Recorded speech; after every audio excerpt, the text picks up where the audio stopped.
What about it, YouTube? Okay, we can learn a lot from this right here. Colin Flaherty should watch this video. Teach him something. Okay, so here we got Tyson and Jones Buggy Company. Big commemorative here. Painted on the wall. Can everybody see the date? 1850 to 1929.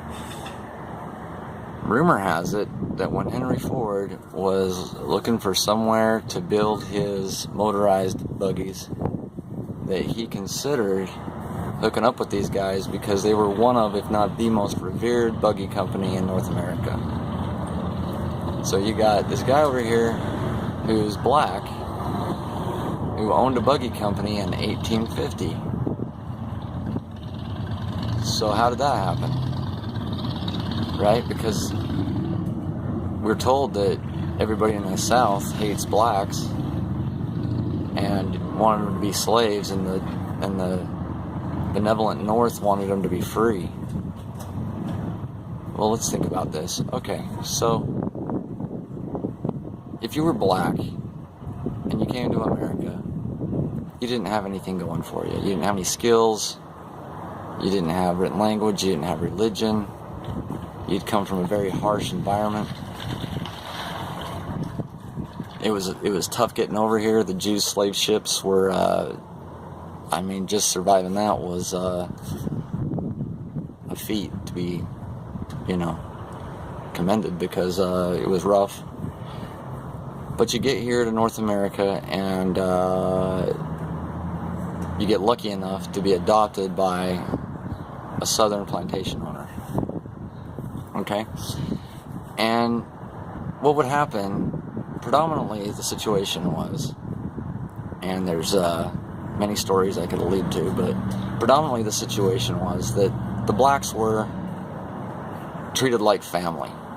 Okay? Of course they didn't maybe watch TV together, because before TV, before radio, of course, but and perhaps they had their own dinner quarters or whatever, and even perhaps their own bathroom quarters and whatnot, but they were talked to and treated nicely and fostered, and those that had aptitude were treated differently than those that refused to behave. Those that refused to behave, just like a child, you got Johnny, Freddie, Susie, and Jacqueline, and this one over here just won't behave, so he has to get it on the butt once in a while.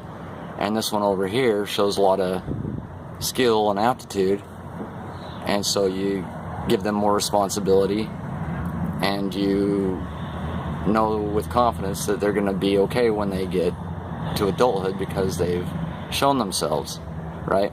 So these people that are being fostered, okay, same sort of situation. Obviously this guy on the wall had shown aptitude and skill, and I'm not sure exactly the scenario, but perhaps the plantation owner died and freed him. Perhaps the plantation owner had just decided, because you can imagine if you have somebody that you're working with and they apprentice with you and they get to a point where you know that they can handle it all on their own, there's a certain amount of guilt that's going to sit inside of you of keeping him in some sort of, bondage, I guess you'd say. You're motivated to want to let the guy go out there and show what he can do. And obviously this guy was entered into the world with confidence and with open arms, and was in a company that was very highly revered and respected, and here he is on the wall to prove it. So part of what's going on now is you have a bunch of these people who had got here and had not had the time invested, for whatever reason. The time had not been invested, and they were not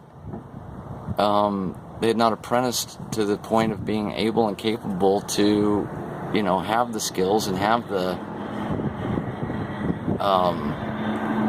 inner knowledge and confidence of entering out into the world and being successful. At the same time, you have, so the Yankees, they just come bust everything out. Sherman burns everything to the ground, rapes and plunders.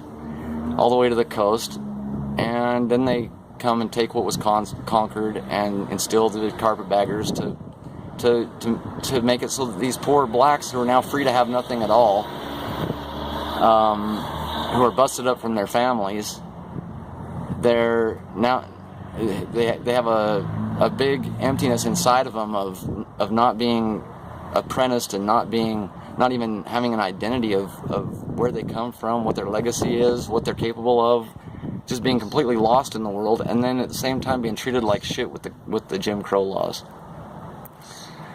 So that's a Yankee operation. So the Yankees set the stage here for a problem to brew over the many years, and the Jews got back involved with the NAACP and have used the blacks as a proxy revolutionary force to cause problems. That's what we have with Colin Flaherty. Okay, it's a Mossad operation, and he's got to be undercover. You just go to 4chan and look at what's being said about him. But he's like Stormfront Light. He's sucking people in to hate all blacks. Let's not love them. Let's not foster them. Let's not try to, bring them up and build them up. Let's just hate them and condemn them and butcher them out in a race war. And I'm not saying, I'm split in the middle here if you've noticed, okay? I'm saying all along here, if somebody is a criminal, then they need to be dealt with as strongly as possible to set an object example to other criminals that it's not okay.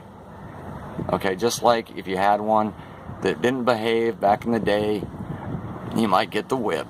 Okay, sorry, you gotta behave. Okay, first thing is behave. Second thing is show some aptitude, show some desire to learn, show that you want to develop skills. That's the second thing. Okay, so, and it's the same thing today. Same situation, but instead of having a family situation where people are being fostered, you've got this do or die situation where everybody's complaining and acting like victims and running around and hating each other, and it's retarded. Thank you, Yankees. Okay, this video is proof. This thing on the wall is proof of everything I've just said. So go ahead, 4chan, Mossad, whoever you are, and foam at the mouth in the comments. But I just busted you out again.